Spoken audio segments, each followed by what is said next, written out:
Bien, a continuación tiene la palabra el ilustrísimo señor don Hipólito Durán Jiménez Rico, que es académico correspondiente, y pronunciará la conferencia, título es largo, Supervivencia real superior a 5 años en el adenocarcinoma de páncreas resecado. Puede ser definida a partir del estudio de los factores histopatológicos clásicamente definidos como de mal pronóstico. Tiene la palabra.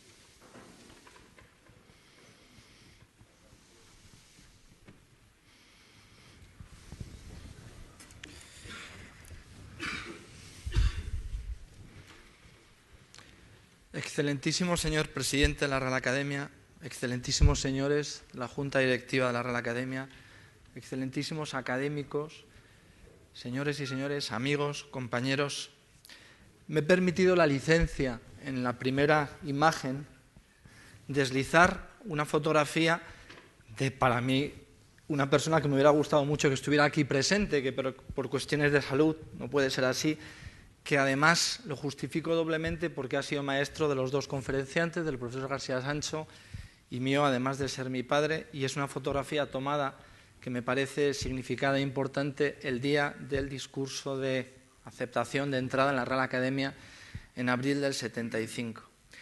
Quisiera asimismo agradecer ya no solamente a esta institución secular, a toda su junta directiva, al presidente, a todos los miembros, la oportunidad que se me ha dado de poder compartir con ustedes la experiencia que nosotros tenemos en el tratamiento quirúrgico del cáncer de páncreas.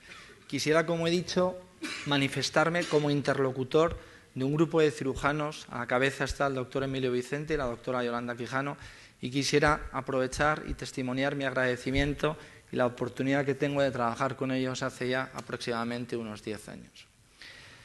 El contenido de la conferencia es verdaderamente plantearnos, a partir de los enfermos con una supervivencia real, más allá de los 60 meses en el cáncer de páncreas resecado, si tienen validez pronóstica los factores predictivos histopatológicos, clásicamente denominados como de mal pronóstico, extensibles a otro tipo de cánceres como colon, esófago, etcétera, que saben ustedes muy bien, como pudiera ser la afectación linfovascular, afectación ganglionar, grado de diferenciación, etcétera.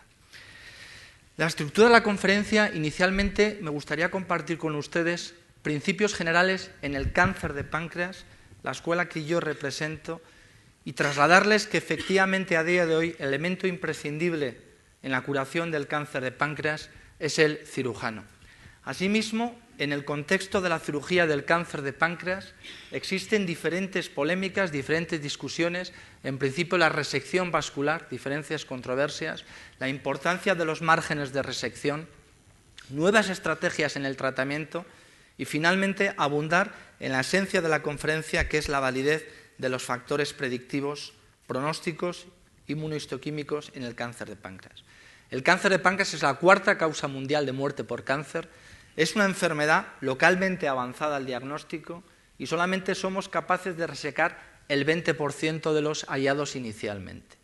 Las supervivencias en aquellos cánceres de páncreas bien seleccionados y extirpados, más allá de los 5 años, solamente alcanza cifras del 15-20%. ¿Cómo no? La supervivencia es nimia si el cáncer de páncreas no es resecado.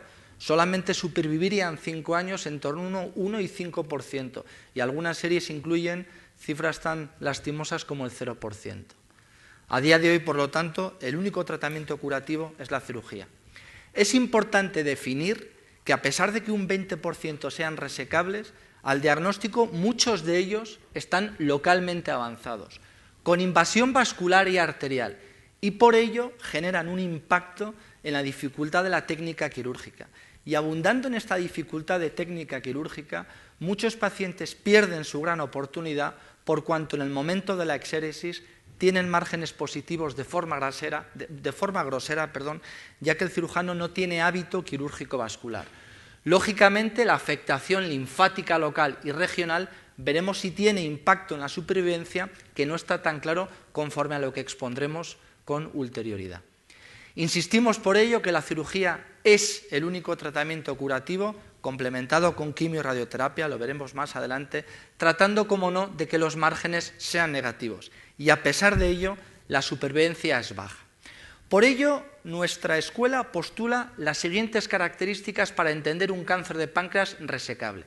Que no haya metástasis a distancia, que a pesar de que nosotros sepamos y podamos reconstruir un vaso venoso afectado, necesitamos una vena mesentérica permeable, por cuanto si no somos capaces de restablecer la continuidad venosa, todo el paquete intestinal se vería mermado sin retorno venoso, situación por lo tanto incompatible con la vida. La afectación vascular, insistimos, arterial o venosa no debiera ser inicialmente una contraindicación para la operación. Y este es un tema que permítanme que me detenga un minuto. Existe una controversia tremenda frente a la neoadyuvancia en el cáncer de páncreas. Históricamente, el cáncer de páncreas era diagnosticado, el cáncer de páncreas era operado y más tarde era adyuvado con quimio o con radioterapia. Cada vez más somos los grupos que neoadyuvamos con quimio y con radioterapia. ¿Cuál es el propósito?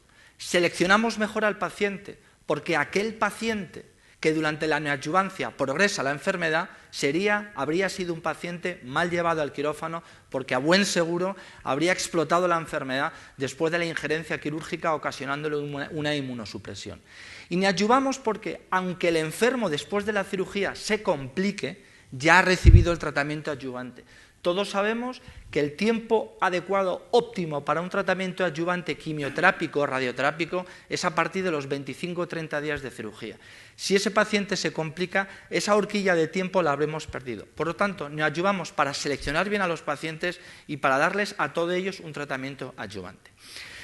Importancia de las resecciones vasculares. Nuestra filosofía ha sido recogido en algún trabajo publicado recientemente. Nadie duda del compromiso vascular venoso, que no debiera ser una contraindicación para la cirugía. La afectación arterial, sin embargo, está sujeto a mucha controversia. Genéricamente, sería resecable aquella arteria que está afectada hasta en 180 grados de la circunferencia arterial. En los últimos años, y en concreto en la última década, múltiples trabajos versan sobre estas características de resecciones en cáncer de páncreas con afectación arterial. Me van a permitir ustedes algunas imágenes. Fíjense cómo este cáncer de páncreas ha sido ya resecado y si dejáramos groseramente la enfermedad que nos encontramos dentro de la vena mesentérica, este paciente sería un R2. Por lo tanto, todo cirujano que acometa cirugía pancreática debe tener cuando menos capacidad quirúrgica para las resecciones venosas como la que aquí se muestra, cumpliendo una anastomosis término-terminal entre la vena mesentérica y la porta. En ocasiones las menos, por cuanto el injerto vascular debe ser poco recomendado, ya que son vasos de poco flujo y poca presión y por lo tanto con mayor tendencia al trombo. En ocasiones cuando la separación de los cabos a anastomosar es más allá de 2 centímetros, hay que recurrir a los injertos, pero insistimos, el injerto PTFE habría que tratar de evitarlo en la mayor parte de los casos. En cuanto a afectación arterial, son diferentes situaciones las que nos podemos encontrar. Cuando hay afectación del tronco celíaco y, sin embargo, dejamos patente la arteria gastroduodenal por cuanto hemos resecado cuerpo y cola de páncreas y dejamos in situ la cabeza del páncreas, aunque les parezca increíble, podemos resecar el tronco celíaco y la arteria hepática común y no es necesario restablecer ninguna continuidad quirúrgica, por cuanto a partir de los vasos mesentéricos superiores, en concreto la pancreático-duodenal inferior, uniéndose con la superior y esta a su vez con la gastrodenal, tenemos una revascularización anatómica. Me explico. Resección de tronco celíaco con una gastroduodenal patente, permeable, permite no tener por qué hacer una reconstrucción vascular. Esta es la técnica de revascularización anatómica de Appleby. Sin embargo, en otras circunstancias, cuando hemos tenido que resecar la arteria gastrodenal, por cuanto el tumor no solamente afectaba al cuerpo y a la cola, sino también a la cabeza, y al no tener gastrodenal, hemos tenido que recurrir a anastomosis término-terminales entre el muñón del tronco celíaco y la arteria hepática común. En esta imagen ven cómo la reconstrucción es doble, venosa y arterial. En otras circunstancias, también menos deseadas, para hacer la reconstrucción arterial tenemos que someter al paciente a un injerto con PTFE, Goretex, entre la arteria y la arteria hepática propia. Finalmente, en ocasiones, la tercera arteria implicada, además del tronco celíaco y la arteria hepática, pues la arteria mesentérica superior, que en este caso comprueban ustedes cómo se ha hecho una resección con la anastomosis término-terminal.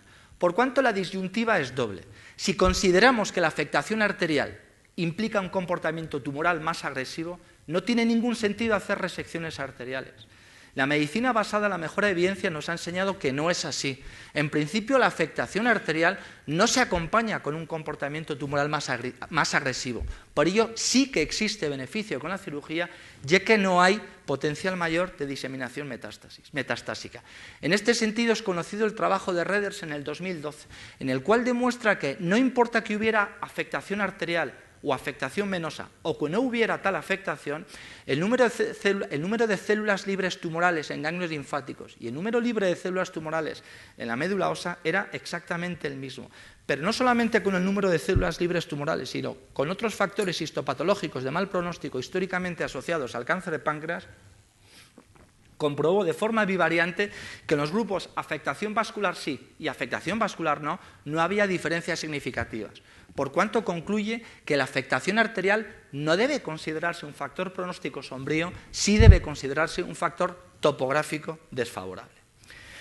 La importancia pronóstica de los márgenes de resección es vital en el cáncer de páncreas. Pero de nuevo, como van a ver ustedes, la medicina basada en la mejor evidencia nos ha enseñado muchas cosas.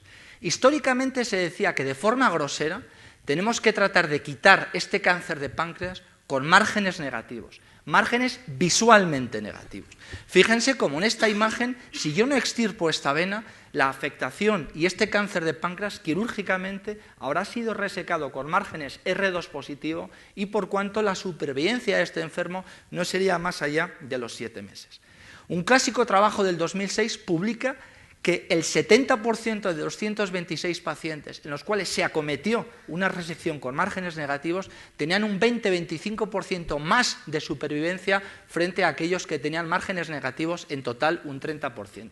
Por ello, en un análisis multivariante, como factor predictivo, se demostró una mejor supervivencia más allá del 20%, con una significación estadística, en aquellos pacientes con márgenes negativos. Sin embargo, como les decía con anterioridad, aquí permítanme insistirles en que el objetivo, por lo tanto, debe ser una resección quirúrgica con márgenes negativos R2. Y si a partir de las pruebas de imagen tú entiendes que no vas a ser capaz de hacer esa exéresis quirúrgica, deberías evitar el enfermo llevarle al quirófano. Sin embargo, y permítame que continúe con esta exposición de la idea, es que un R0 probablemente equivaldría a un R1. Me explico. Aquellas situaciones en las que se ha visto que el paciente, el margen diferido en el estudio anatomopatológico a los 15-20 días fue positivo, en ningún momento, lo van a ver ustedes, se comprobó que existieran peores supervivencias. Por ello, una revisión de la medicina ha demostrado que aquellas muchas ideas, dogmas contrarios a la intuición pueden ser perfectamente refutados. En esencia, en el cáncer de páncreas van a ver como un porcentaje alto de los pacientes con largas supervivencias al estudio diferido anatomopatológico fueron R1.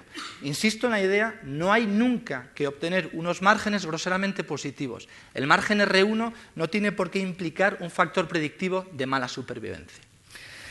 Nuevas estrategias en el tratamiento. Les insistía que cada vez es más frecuente asistir al tratamiento neoadyuvante en el cáncer de páncreas. Seleccionaremos mejor a los pacientes por cuanto veremos qué pacientes progresan durante el tratamiento neoadyuvante. Pero además, independientemente de que el paciente se complique o no, éste habrá recibido su tratamiento complementario. Además, cada vez asistimos a tratamientos radioterápicos complementarios más efectivos y más agresivos sobre el tumor, permitiendo una mucho menor dosis en las vísceras adyacentes y por ello permitir un tratamiento radioterápico preciso que permita altas dosis de radiotóxico sobre el tumor y pequeñas dosis sobre los tejidos vecinales. En este sentido, son muchas las series publicadas en los últimos años que acometen tratamiento radioterápico siguiendo estos modelos del SBRT, un tipo de radioterapia acoplado al ciclo respiratorio de tal suerte que será capaz de emitir la dosis radiotóxica siempre en el mismo lugar, en el mismo momento y de tal forma acompasada al ciclo respiratorio. Era la gran limitación que tenía la radioterapia visceral intraabdominal, por cuanto la movilidad de las vísceras abdominales evitaba poder asistir a ese cáncer irresecable inicialmente con altas dosis de radiotóxico. Así se ha comprobado una cifras razonables de supervivencia, insisto, en estas series de SBRT que solamente contemplan el tratamiento cuando no hay capacidad quirúrgica. Por ello sería de enorme interés tratar de incorporar esta herramienta de radioterapia a las nuevas formas de manejar el cáncer de páncreas resecable como neoadyuvancia asociado a la quimioterapia. En este sentido, hemos sido agraciados últimamente en una revista de impacto con un diferente tipo de tratamiento neoadyuvante solamente quimioterápico que permite agredir más aún al cáncer de páncreas. Si me permiten este reconocimiento fisiopatológico, el cáncer de páncreas tiene un problema frente a otros cánceres, y es que tiene un componente estromatoso alrededor del mismo que evita la penetrancia de la gemcitabina, que es la quimioterapia habitualmente empleada en este tipo de cáncer. Pues bien, el nab-paclitaxel o Abraxane en su nombre comercial disminuiría teóricamente esta estromización peritumoral y por ello favorecería la entrada de la gemcitabina. En estos cortes al microscopio electrónico comprueban ustedes cómo los pacientes que no han sido sometidos al paclitaxel o al Abraxane tienen estas láminas groseras de tejido conjuntivo alrededor del tumor que están claramente deshechas, eliminadas, toda vez que el tratamiento paclitaxel ha hecho su efecto. En la serie que nosotros presentábamos un estudio piloto en el cual hacíamos un seguimiento serio de los pacientes, insistíamos en un N de 25 pacientes. A lo largo del seguimiento, 8 progresaron y, por lo tanto, el índice de resección fue próximo al 70%, 17 pacientes sobre 25. Vimos una excelente respuesta patológica casi del 75%, bien sea completa o bien sea prácticamente completa, lo cual es inusual en los tratamientos neoadyuvantes ejercidos sobre el cáncer de páncreas.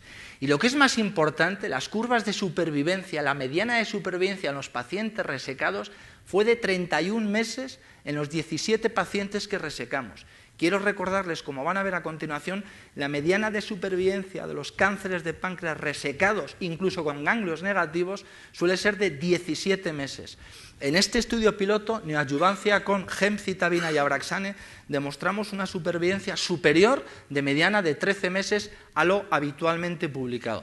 Por ello es una excelente respuesta patológica, es un tratamiento neoadyuvante bien tolerado, es prometedor y probablemente será aplicado a gran escala, tiene un alto índice de resección R0 y tiene una respuesta patológica, como les decía, interesantísima.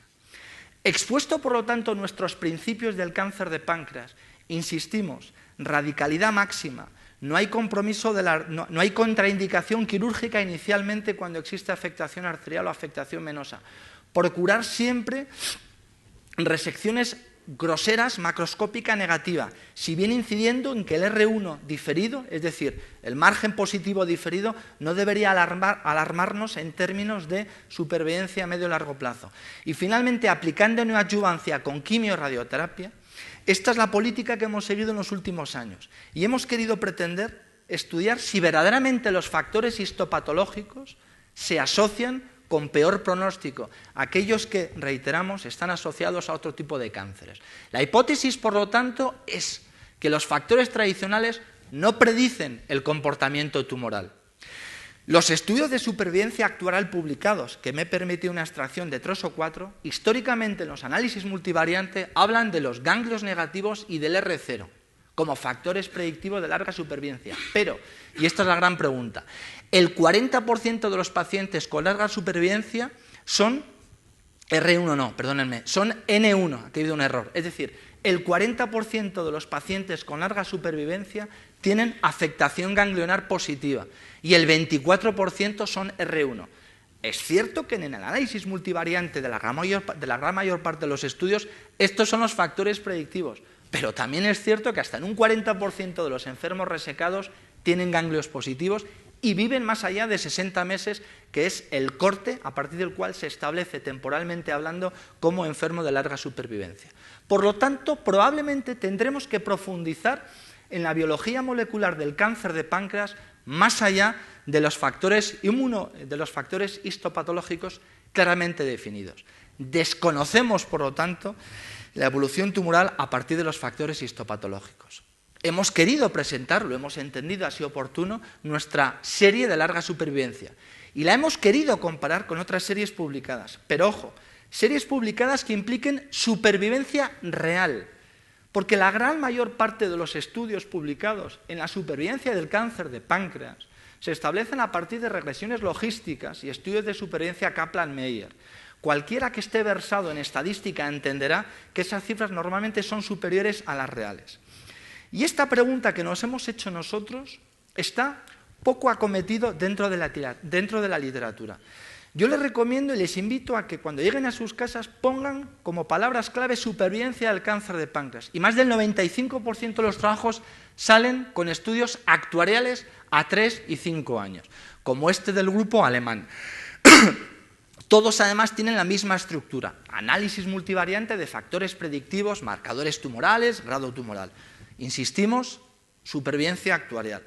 Este mismo trabajo, ¿cómo no va a ser supervivencia actual si recoge enfermos hasta el 2009 y lo publican en el 2011? Por lo tanto, todos los enfermos recogidos entre el 2007 y el 2009 no están hablando de supervivencia real, están hablando de estimaciones estadísticas. Y nuevamente, análisis multivariante con factores muy erráticos, en este caso márgenes y en este caso respuesta inflamatoria posoperatoria. Otro ejemplo más, igualmente HPV, una revista de alto impacto, múltiples factores después del análisis multivariante, unos coinciden y otros no coinciden, y de nuevo una regresión logística Kaplan-Meier. Otro ejemplo más, mayor número de variables predictivas de mal pronóstico y de nuevo recogida hasta el 2006, publicado en el 2010. Por ello, poca gente ha tratado de comprobar la supervivencia real de sus pacientes. Haciendo una búsqueda bibliográfica en el idioma inglés, hemos encontrado 8 trabajos que versaran sobre supervivencia real y los hemos querido comparar con nuestra serie personal. Nuestra serie personal que termina en el 2010, por cuanto esta revisión se hace en el 2015. Insistimos, hablamos de supervivencia real. Son 152 pacientes inicialmente incluidos y resecados con un supuesto diagnóstico de cáncer de páncreas. Pero cualquiera que esté versado en la patología del cáncer de páncreas verá que existen falsos positivos, es decir, de esos 152 pacientes, un total de 24 fueron excluidos por cuanto existían diagnósticos similares en las pruebas de imagen, incluso similares en las punciones hechas por econdoscopia, pero que finalmente el resultado patológico fue diferente. A todos los pacientes en nuestra unidad se les estudia de forma exhaustiva con ecografía, escáner con reconstrucción vascular, colangioresonancia, endoscopia ultrasónica, PET-TAC. Estas son diferentes imágenes en el PET-TAC, escáner, econdoscopia. Bien, estos son nuestros pacientes. 128 pacientes, de los 152 hemos restado los 24. 7 pacientes perdidos durante el seguimiento y con una mortalidad peroperatoria del 3%. Por lo tanto, 117 pacientes, 9 han supervivido, 8% casi de supervivencia de largo plazo. La mediana de supervivencia en los otros pacientes, les decía, resecados, sin neoadyuvancia, porque la neoadyuvancia Gem-Abraxane la estamos haciendo en los últimos 3 años. Quiero recordarles e insistir que esta serie acaba de recogerse en el 2010, cuando no se hacía neoadyuvancia con Gem-Abraxane. Nuestra mediana, 17 meses. Las características clínicas se recogen fundamentalmente: los pacientes tenían ictericia, dolor abdominal. Quiero llamarles la atención que solamente pusimos una prótesis metálica en esta última paciente porque ya aquí sí hacíamos neoadyuvancia con radioterapia. La neoadyuvancia con radioterapia la hacemos capecitabina, radioterapia, descansan un mes, Gem-Abraxane, y por lo tanto es un tratamiento de 4 meses. Durante los 4 meses ha de instaurarse una prótesis metálica porque si no el riesgo de obstruirse la prótesis de plástico es alto. Todos ellos son adenocarcinomas, salvo uno que tiene un subtipo de células claras que incluso entraña un peor pronóstico. Estoy convencido que muchos de ustedes lo saben, pero permítanme una pequeña reflexión. En el TNM del cáncer de páncreas, ser ganglio positivo no es estadio 3, es estadio 2B. El estadio 3 es cuando tenemos una afectación T4. Y T4 es exclusivamente cuando hay afectación arterial. Cuando hay afectación venosa es 3. Por ello, todo paciente con ganglios positivos, sea T1, T2 o T3, no es un estadio 3 como el cáncer de colon, es un estadio 2B. Estadio 3 será aquel que tenga afectación arterial, no importa la afectación que tenga ganglionar. Y por supuesto, como en cualquier cáncer, afectación metastásica es T4. Todos nuestros pacientes fueron 2A, 2B, es decir, fueron, o todos tuvieron ganglios positivos, o todos fueron T3, o todos fueron T1 y T2. Pero cuando fueron T1 y T2 estaban asociados a afectación ganglionar. Todos los cánceres fueron medianamente diferenciados o bien diferenciados. Este es el tamaño, aproximadamente 3-4 centímetros, y quiero llamarles la atención: 9 pacientes con más de 5 años de vida, 4 de ellos con afectación ganglionar. En 3 de ellos se hizo resección vascular, en 2 venosa, pero en 1 de ellos afectación del tronco celíaco. Insisto, es imposible saber la afectación microscópica vascular hasta que no lo has quitado. Por lo tanto, reiteramos nuestra filosofía. No puedes permitirte el lujo, si tienes capacidad quirúrgica vascular, de contraindicar una intervención solamente por el hecho de que haya una afectación vascular, porque la gran mayor parte de las veces la afectación no es anatomopatológica cierta. 26 enfermos, que no es objeto de este estudio, tenemos con resección arterial. Solamente 2 había afectación arterial anatomopatológica positivo. ¿De acuerdo? Estas son las características de nuestros 9 enfermos. No quiero aburrirles. 3 de ellos, aunque hayan supervivido más de 5 años, permítame este acrónimo en inglés, Death of Disease, han muerto más allá de los 5 años, con recurrencias locales. Pero fíjense que incluso la recurrencia local puede permitirse la intervención quirúrgica. Este segundo paciente fallecido tuvo una primera recurrencia local y se estableció una resección quirúrgica sobre la misma. Más tarde se le daría tratamiento adyuvante, más tarde fallecería.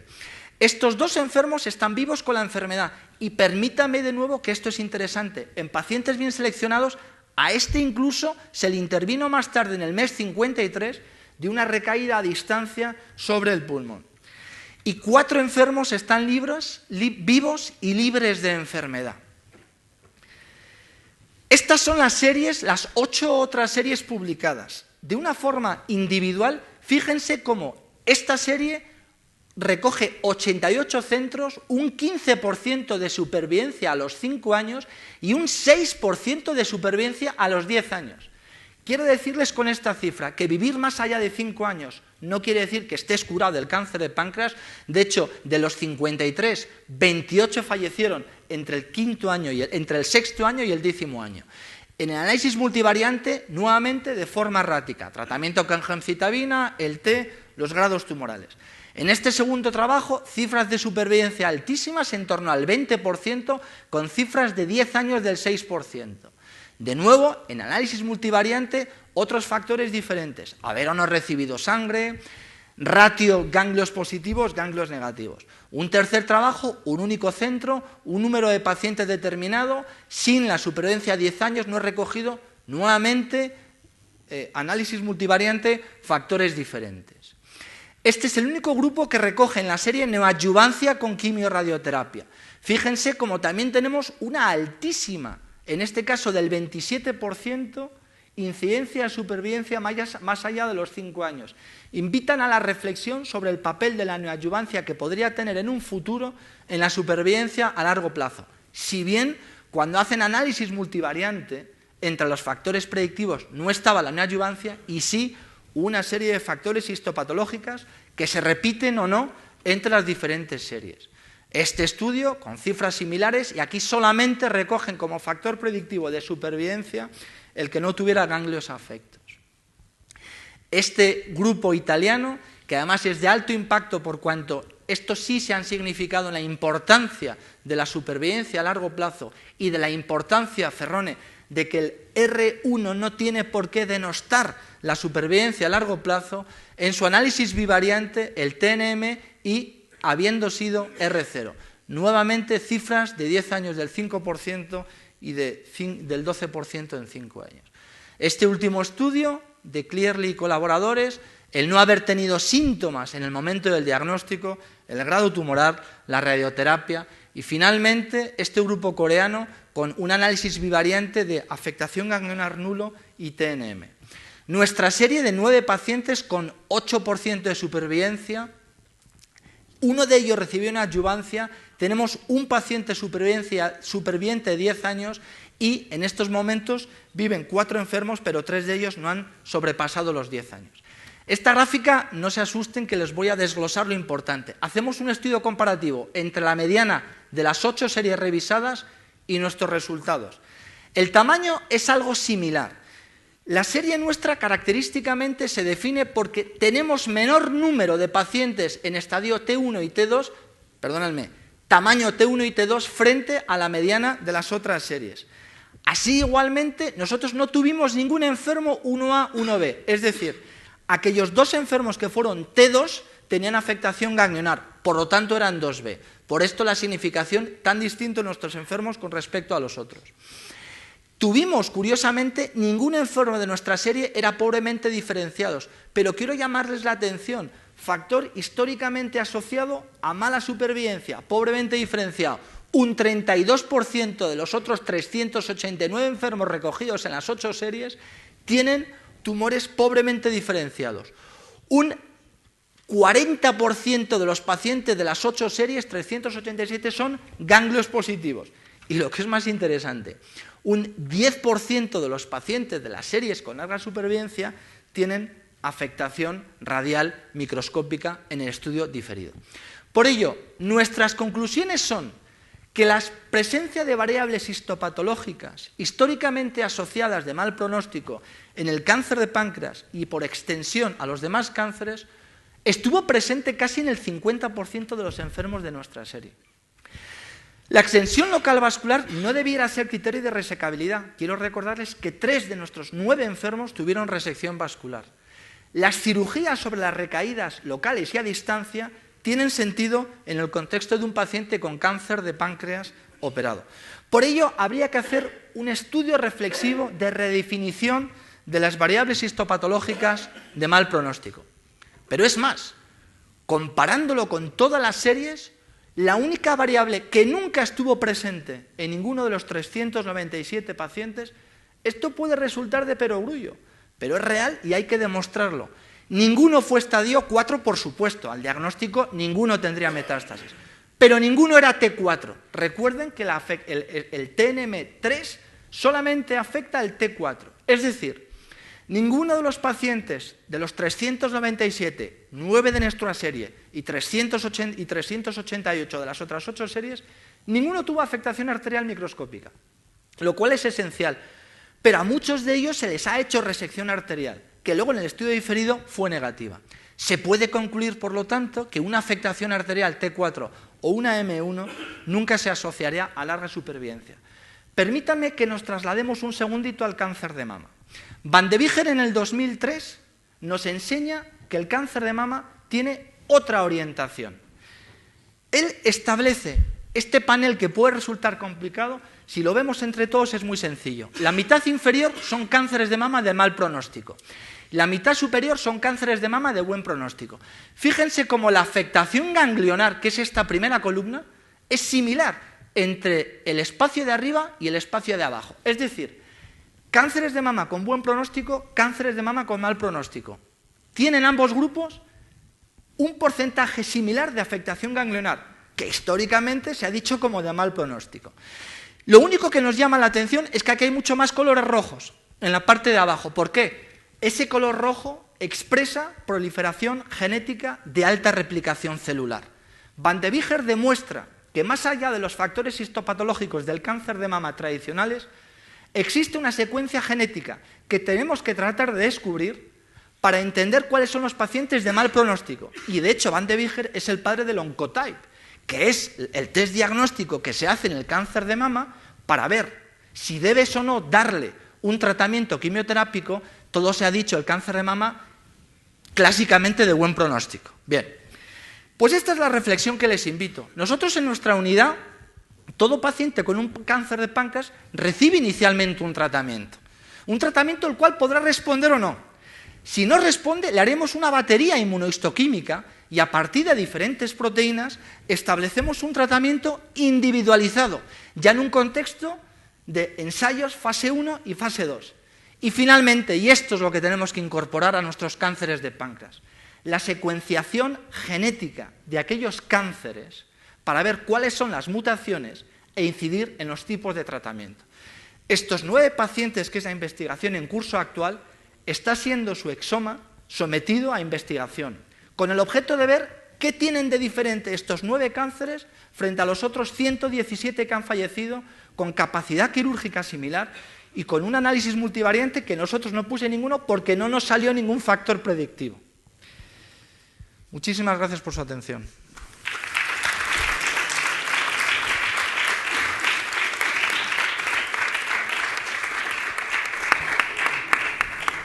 A un señor académico, Luis García Sancho.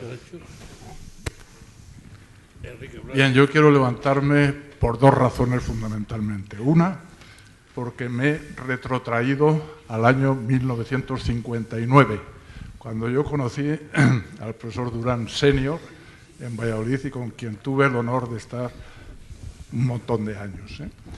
Y en segundo lugar, porque me recuerda muchísimo su forma de hablar, su forma de exponerse, su facilidad de palabra, su capacidad de convicción, etcétera, etcétera. Y luego ya una pregunta relacionada con el tema, y es que evidentemente hace años se decía que la pancreatectomía regional de Follner, creo que se llamaba, en la que cuando existía afectación de los vasos mesentéricos se desestimaba el caso como caso quirúrgico, se consideraba inoperable.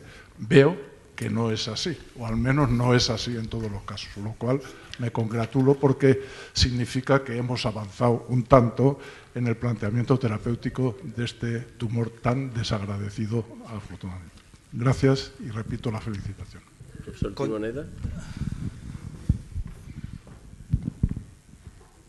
Gracias, señor presidente. También quiero unirme a las felicitaciones al profesor Durán, Junior. Y quería, en primer lugar, decirle que me ha cambiado mi visión respecto al carcinoma de páncreas, ¿no? Como carcinoma que se diagnostica tardíamente, cuyo tratamiento es prácticamente ineficaz y cuya mortalidad es muy elevada, ¿no? Entonces, la supervivencia a 5 años pues es algo como muy esperanzador, con el porcentaje de 7, casi un 8%, ¿no? Pero yo la pregunta que le quería hacer es ¿qué influencia o si existen investigaciones, aparte de todos los factores etiológicos que se conocen ya, de diabetes, la obesidad, factores genéticos, factores hereditarios, la influencia de los plaguicidas y tóxicos ambientales en el cáncer de páncreas? Nada más, muchas gracias.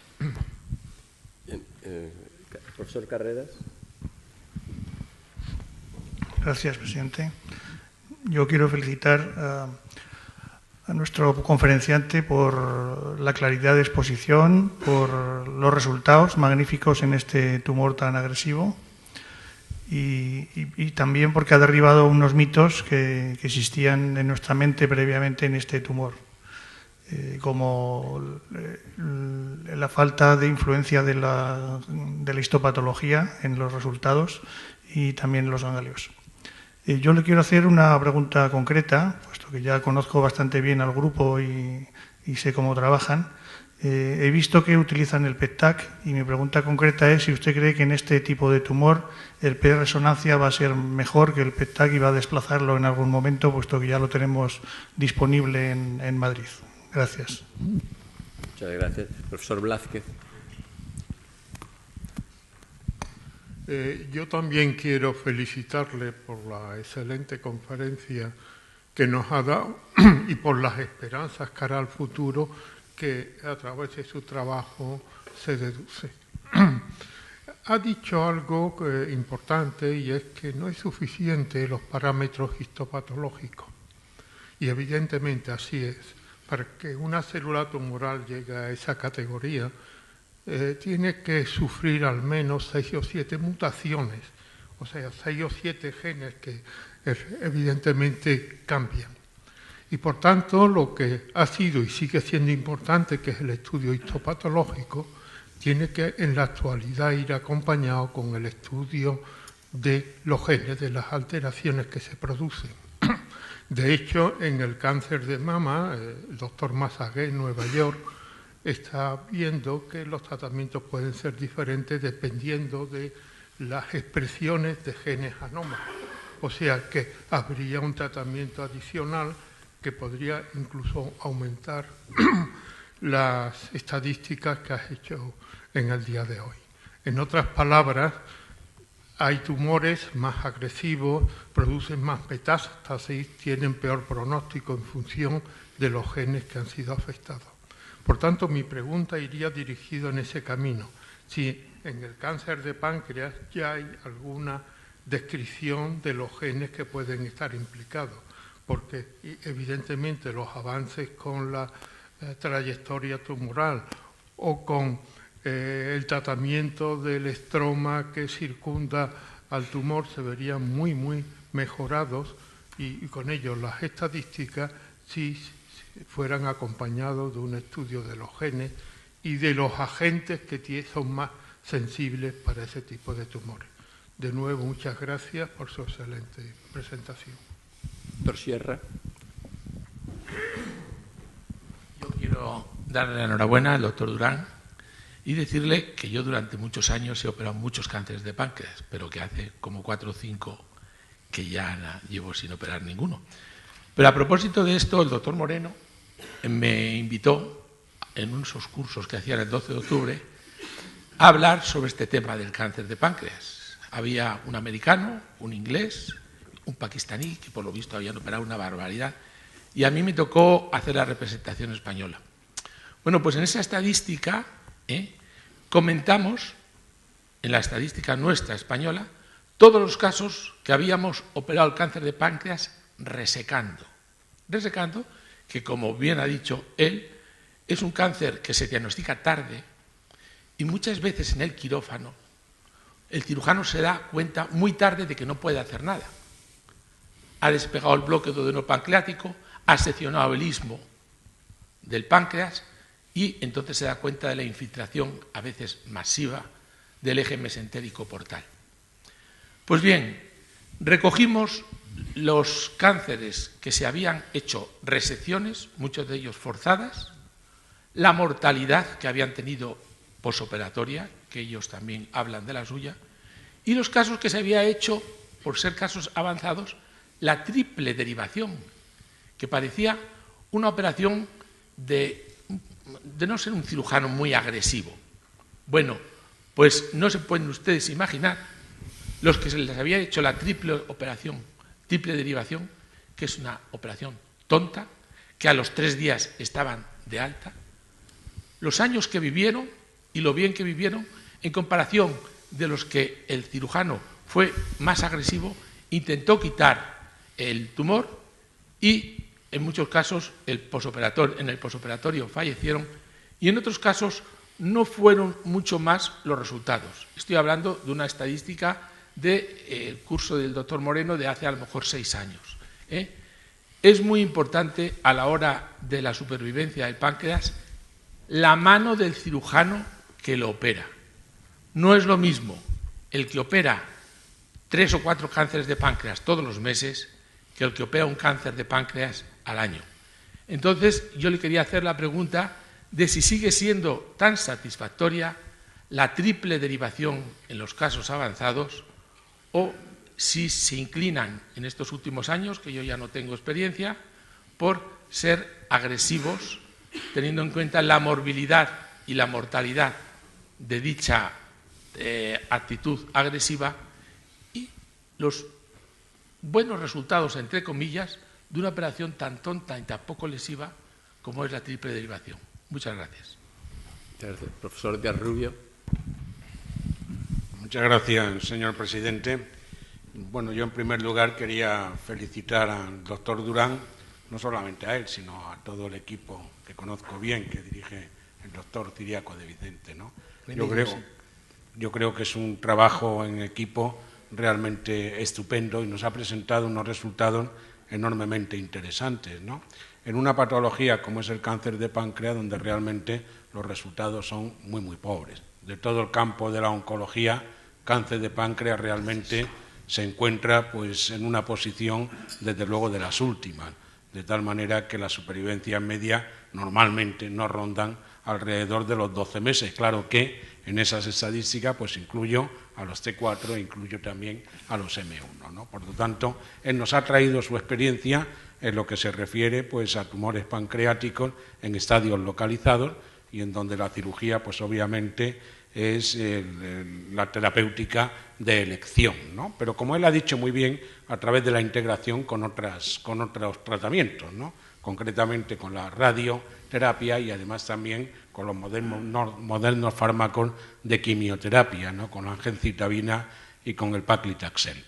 Él nos ha presentado unos resultados que, claro, sí son de curvas reales y obviamente ya nos gustaría tener en toda la oncología curvas reales de supervivencia, ¿no? Pero eso implica el que no podemos integrar los resultados de los fármacos más modernos, porque habría que estar esperando a dentro de 5 años, lo cual no tiene mucho sentido si uno lo que quiere pues es aprobar un fármaco que puedan ser utilizados al cabo de 1 o 2 años, ¿no? Por eso tenemos que utilizar curvas actuariales en la que, bueno, las curvas actuariales se pueden parecer también a las curvas reales, dependiendo del número de eventos que se incluyan naturalmente en la curva real. Este es un tema estadístico, yo creo que de enorme importancia. Por lo tanto, le quería preguntar si los resultados que nos ha puesto y son de curva real, si incluye la radioterapia conjuntamente con la quimioterapia de la gencitabina y del nab-paclitaxel, porque eso es lo que nos daría idea de si realmente es un tratamiento que deberíamos estar utilizando en el día a día o no, ¿no? Uno de los problemas que tenemos en el cáncer de páncreas, que por cierto además, y él bien lo ha dicho, es un tumor que va increciendo, muchas veces no sabemos por qué y a qué factores se pueden achacar, ¿no? Parece que finalmente el tabaco también puede tener alguna responsabilidad en este tema, pero en cualquier caso es preocupante la incidencia que tenemos en el momento actual de cáncer de páncreas, ¿no? La mayoría con un diagnóstico tardío, pero no es solamente el problema del diagnóstico tardío lo que hace que el pronóstico no sea en la mayoría de los casos bueno, sino que él lo ha comentado también, esa relación especial que tienen las células tumorales con el estroma, ¿no? En donde indudablemente pues hay que pensar que en el futuro los tratamientos que vayan a desarrollarse tienen que estar también dirigidos frente al estroma. Necesitamos biomarcadores, no cabe duda, y han fracasado, desgraciadamente, y todo el trabajo de su grupo también, de cuando ha estado allí trabajando el doctor Hidalgo, ¿no? Que es una persona que lleva preocupándose muchísimos años por el tema de cáncer de páncreas, y bueno, pues parecía que con el nab-paclitaxel podríamos tener algún marcador de alguna proteína de estroma y desgraciadamente finalmente pues esto no ha funcionado, ¿no? Lo necesitamos, pero lo necesitamos fundamentalmente como lo buscaba el doctor Hidalgo, es decir, en sentido predictivo, porque el pronóstico pues está muy bien, pero realmente lo que necesitamos es conocer cómo podemos predecir cuál es el mejor tratamiento para cada uno de los pacientes. Para mí eso sí que es una medicina realmente personalizada, ¿no? Yo sé que ustedes están trabajando a través de inmunistoquímica y de diversos estudios de genes en el intento de la personalización y nosotros también trabajamos conjuntamente con el doctor Hidalgo en un proyecto común a través de avatares, inyectando el tumor de páncreas, pues inyectándolo en animales e intentando de reproducirlo, ¿no? Pero hoy por hoy, pues indudablemente no cabe duda que todavía pues está bastante alejado de la clínica, ¿no? Y por último, yo le quisiera preguntar si usted tiene alguna noticia, tiene algún conocimiento sobre si los nuevos fármacos inmunoterápicos podrían tener interés en el cáncer de páncreas, ¿no? Dado que tienen ese componente estromal y que son tumores, pues no cabe duda que muy inflamatorios, ¿no? Y parece que la inmunoterapia podría tener sentido con los nuevos fármacos de pembrolizumab, nivolumab, etcétera, podría tener sentido en este tipo de tumores. Nada más, muchísimas gracias y le quería hacer estos comentarios. Muchas gracias por todas las preguntas que me hacen ustedes y trataré de responder a la mayor parte de ellas. Algunas ya les adelanto que, pecando de ignorancia, no voy a saber contestarles. Trataré de ser lo más explícito y breve. A la pregunta del profesor García Sancho, efectivamente, antaño existía el conflicto de si la resección venosa implicaría un gesto quirúrgico adecuado para un paciente supuestamente con enfermedad localmente avanzada. Hoy en día la afectación venosa nunca es criterio de irresecabilidad, salvo, que es lo que poníamos en las primeras imágenes, no tengamos una vez resecada la vena vena mesentérica para hacer reconstrucción venosa.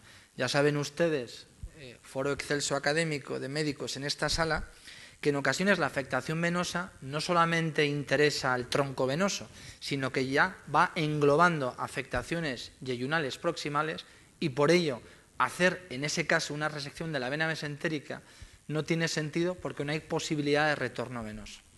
Más allá, por lo tanto, de la extensión topográfica de la vena, no deberá ser criterio nunca de irresecabilidad. Y cada vez más son los grupos que avanzan en las indicaciones e incluyen la resección arterial. De forma genérica, podríamos establecer como frontera para la no resección cuando el encasement, permítaseme este anglosajonismo, es cuando el encapsulamiento de la arteria mesentérica supone y excede 180 grados. Teóricamente, la afectación de la arteria hepática nunca debiera ser un criterio de resecabilidad por cuanto podrá reconstruirse. Y como en el caso que describía en Appleby, si el tumor es de cuerpo cola y no tengo que resecar la gastrodenal, ni siquiera tengo que hacer una reconstrucción vascular quirúrgica por la revascularización anatómica. Por lo tanto, a su pregunta, la afectación venosa no debiera ser contraindicación, salvo que no tuviéramos vena para reconstruir, y la afectación arterial solamente en el caso de la mesentérica superior cuando excede los 180 grados. Por lo que les decía que no debe ser considerado como un factor predictivo de mal pronóstico, sino como un factor desafortunado de localización topográfica por cuanto implica mayores dificultades quirúrgicas. No sé si ha quedado... Al profesor Timoneda, este es en tonal mea culpa la ignorancia. No tengo conocimiento alguno sobre epidemiología y mayor incidencia del cáncer de páncreas, que seguramente lo habrá, con diferentes plaguicidas o tóxicos ambientales. Honestamente, confieso aquí mi limitación y no puedo contestarle a ese respecto. Lo siento. Profesor Carreras, sabe usted perfectamente, usted dirige la unidad del PET-TAC en los hospitales Madrid.